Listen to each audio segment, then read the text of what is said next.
Baik, assalamualaikum warahmatullahi wabarakatuh.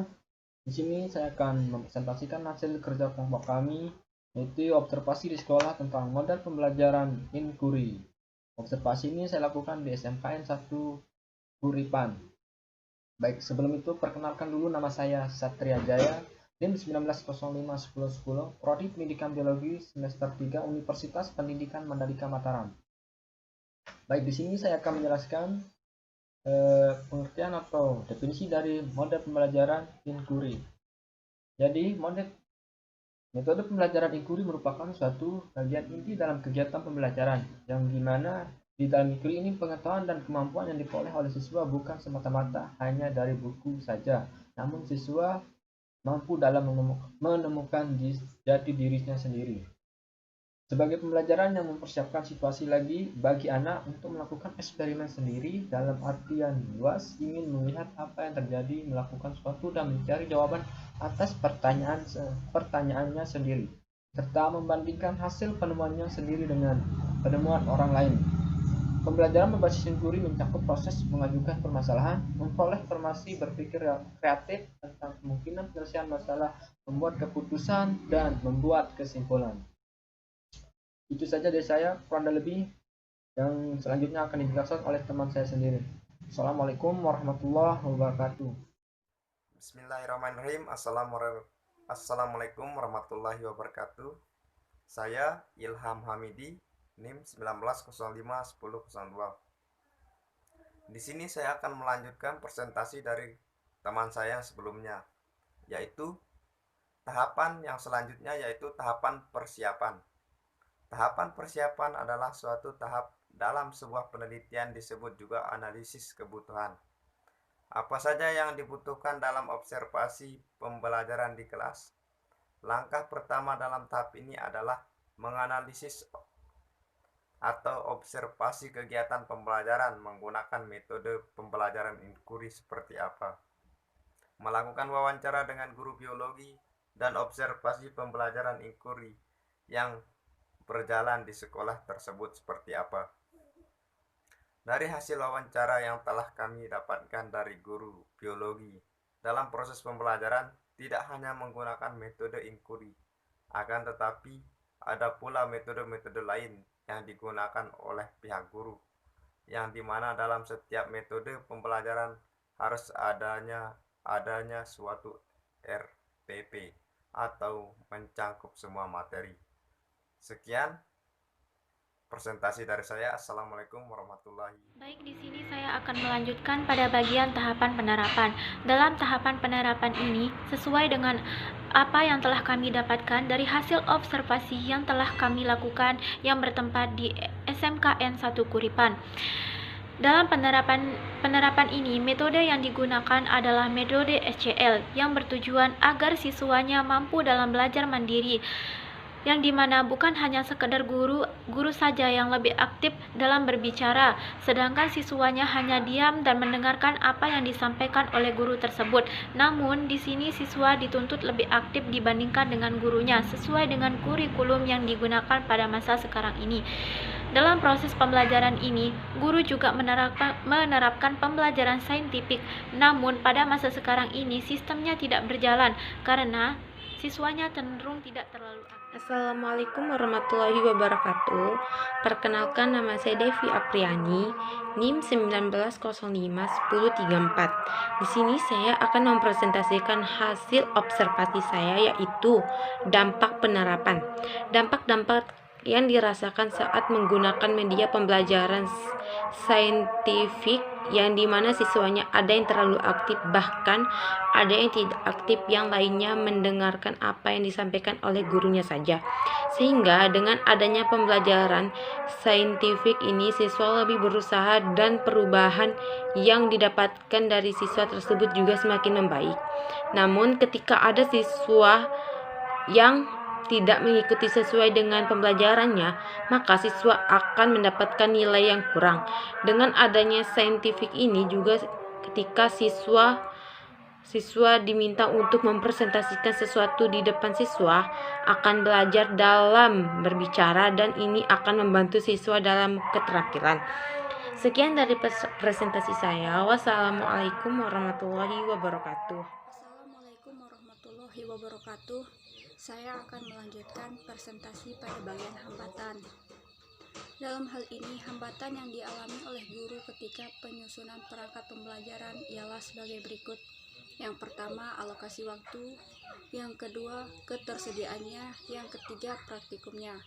Namun, pada praktikum ini, sebelum proses praktikum dilakukan, guru sudah menyiapkan semua yang dibutuhkan untuk praktikum, sehingga ketika dalam kegiatan praktikum ini tidak ditemukan hambatan atau kendala.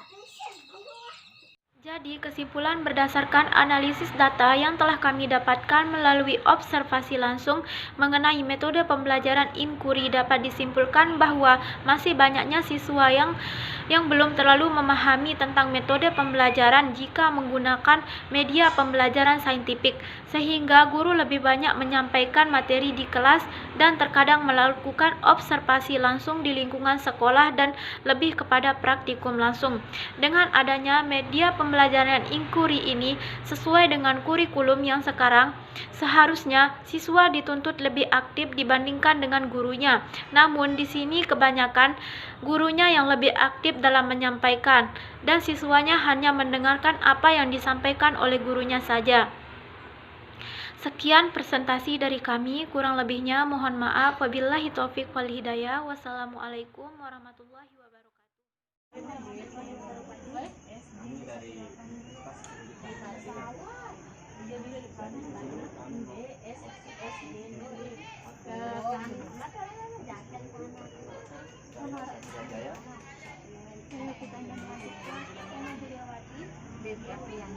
Saya Ilham Hamidi.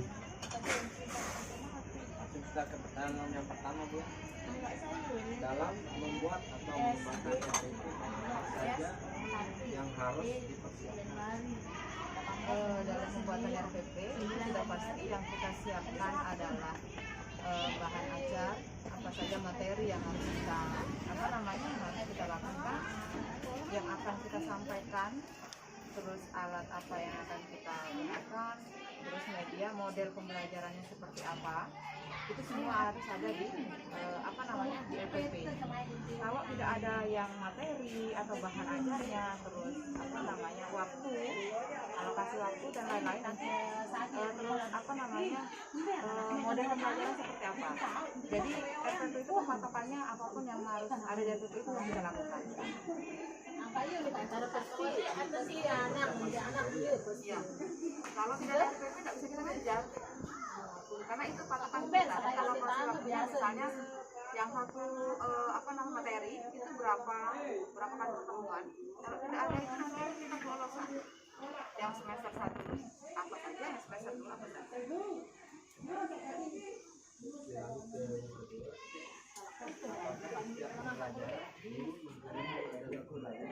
Media pembelajaran iya.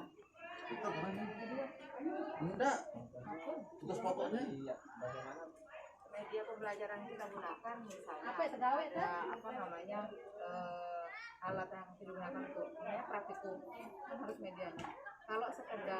Kalau biologi itu sebenarnya harus banyak praktikumnya, tapi karena kondisi kita yang di SMK itu kan ada kalanya kita menggunakan praktikum, ada kalanya ada enggak. Makanya kebanyakan yang kita gunakan dengan materi. Nanti ada yang kebanyakan. Tapi kalau kita pembelajaran kita memperkenalkan apa saja media yang akan kita gunakan. Hanya penyampaian saja. Tapi kalau ada waktu untuk kita praktikum, kalau enggak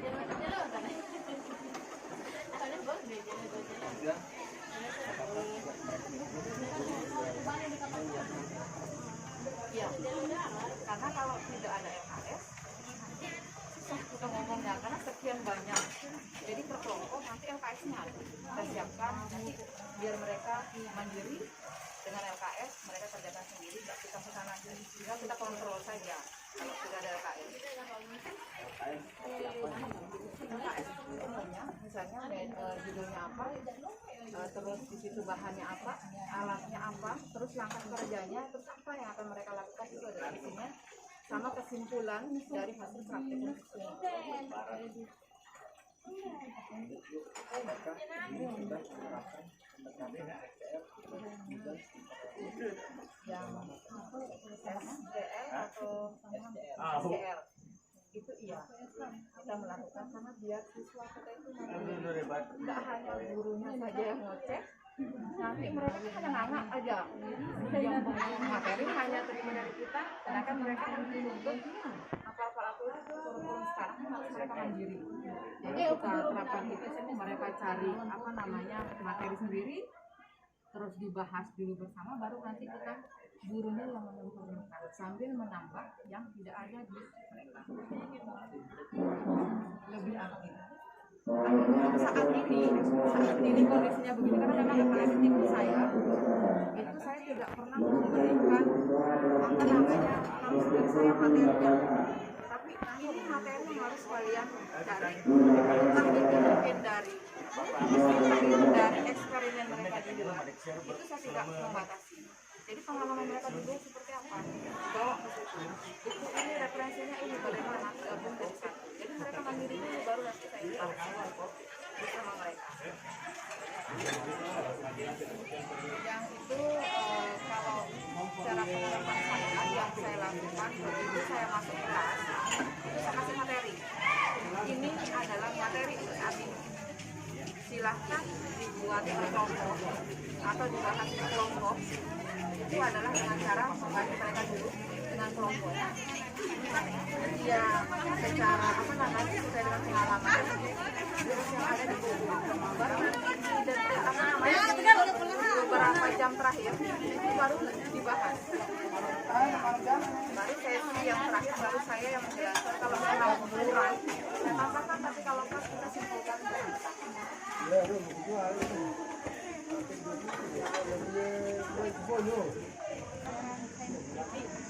Pembelajaran saintifik itu sebenarnya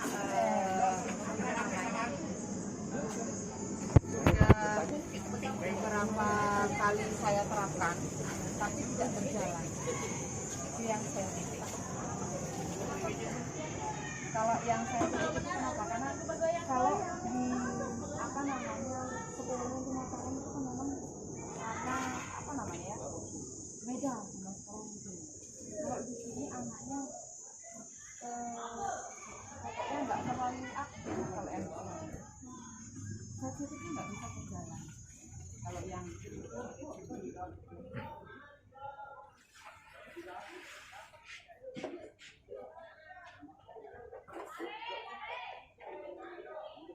ini kalau yang selanjutnya itu waktu sebelumnya itu saya lakukan, tapi kalau yang sekarang ini saya terapkan kembali karena kenapa sebelumnya karena materi tidak bisa didapat, hanya ada yang mereka terapkan di dalam. Misalnya sekarang materi kita ini misalnya observasi tidur, silakan diobservasi di rumahnya apa yang ada di sana, misalnya mereka pakai kuda, mereka ada data-data yang mereka gunakan kita gabungkan kita manfaatkan.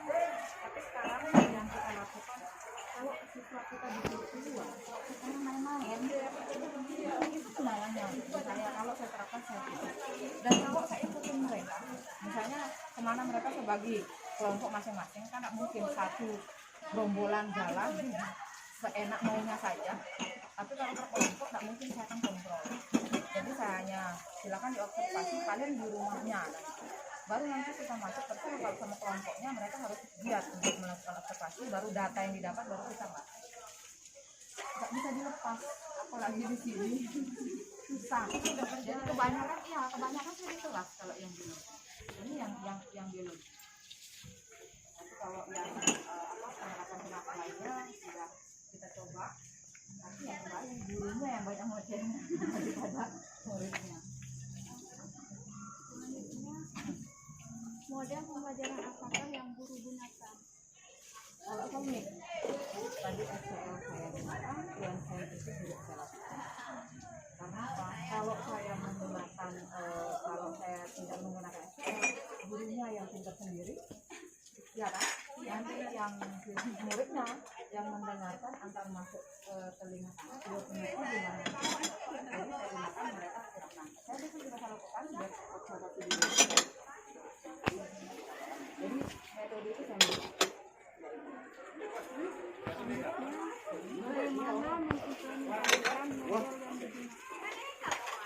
misalnya tergantung materinya.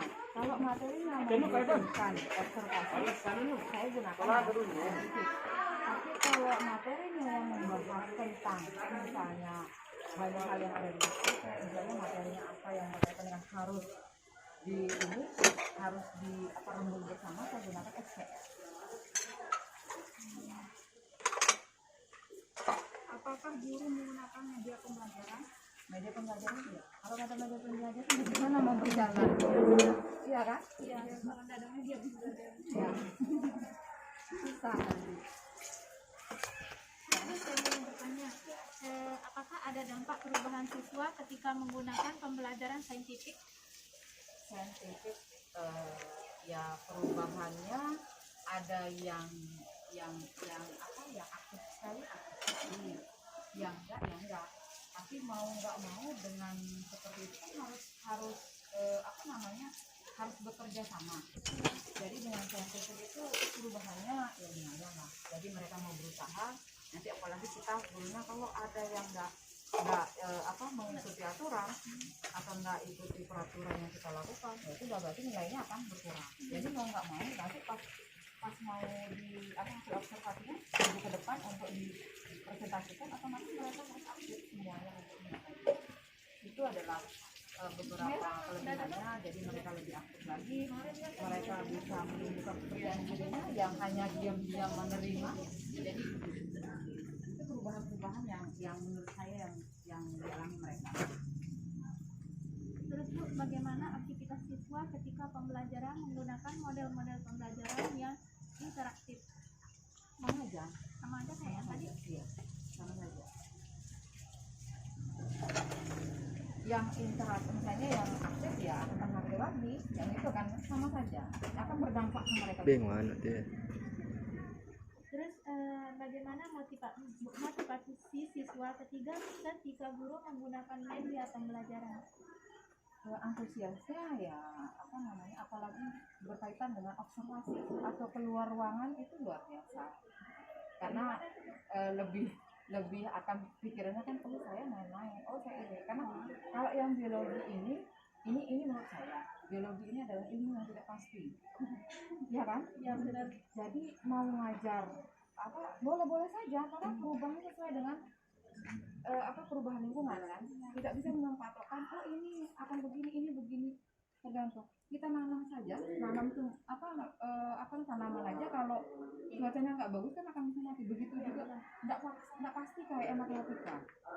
Jadi model saya ngajar itu saya tidak pernah menekan murid saya untuk harus seperti yang di buku, tidak, karena itu kan tergantung perubahan suasana lingkungan seperti itu. Jadi tidak bisa kita patok kalau yang biologi harus saklek, itu enggak, ya nggak bisa. Itu yang biologi. Tapi kalau yang apalagi saya ngajar 3 mapel, karena saya itu aslinya sama peternakan, tapi di sini saya sertifikasinya biologi. Terus karena biologinya sudah mulai agak berkurang, jadi saya ngambil pertanian.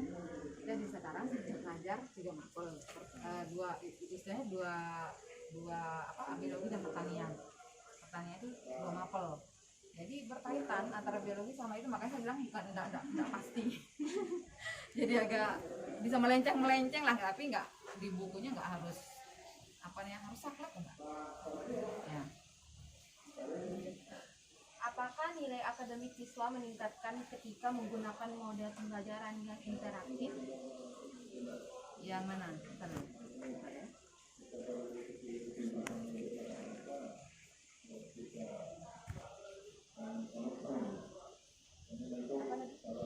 Apakah nilai akademik siswa meningkatkan ketika menggunakan model pembelajaran yang interaktif? Kalau yang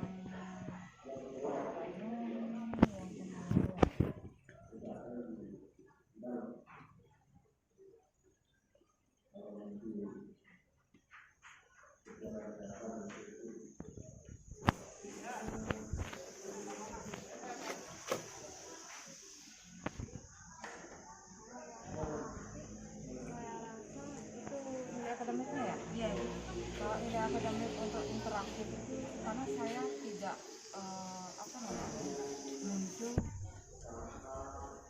berpengaruh kalau saya, karena ada beberapa yang apalagi di sini kalau kita menggunakan audio video di sini anak-anak jarang untuk memperhatikan detik. Mereka lebih apa namanya respect ke yang ini apa namanya yang observasi. Kalau yang menggunakan audio jarang marah mereka. Jadi harus saya apalagi saya termasuk orang jarang menggunakan audio terus video itu saya tidak menggunakan, saya langsung ke lapangan saja. Apalagi di sini kan lingkungan, kalau di Mataram kan tidak punya lingkungan. Kalau kami di sini ya udah, kalau mau observasi ini silahkan keluar. Apalagi di belakang berapa hektar itu di ini, kalau mau lihat yang lain bisa keluar. Kalau yang interaktif saya jarang audio. Yang di sini yang menggunakan itu adalah sistem komputer, baru interaktifnya yang digunakan.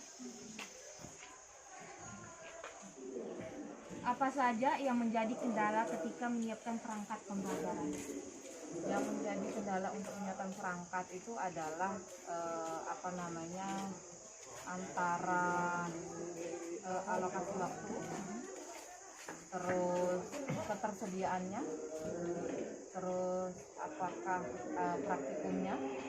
Kalau praktikum sudah pasti kita. Jadi sebelum untuk perangkatnya itu sebelum penyusun RPP aja perangkatnya sudah kita sediakan. Jadi nggak ada kendala sebenarnya kita untuk menyediakan perangkatnya. Jadi jauh-jauh hari sebelum kita action itu kita sudah siapkan perangkat yang harus kita gunakan. Selanjutnya pertanyaan berikutnya. Apa saja yang menjadi kendala dalam menentukan model pembelajaran pada setiap menyiapkan RPP? Kalau kendalanya saya tidak ada. Karena apa? Kalau kendalanya kalau yang berdasarkan saintifik sudah pasti. Terus kalau menggunakan SEL sudah pasti juga. Tinggal kita siapkan, ini materi ini bagusnya di sini, materi ini bagusnya di sini. Jadi tidak ada kendala yang saya alami dalam pembuatan RPP. Selanjutnya pertanyaan yang terakhir.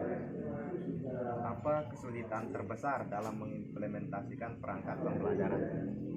Kesulitan terbesar nggak ada sih, karena sudah terangkum semua.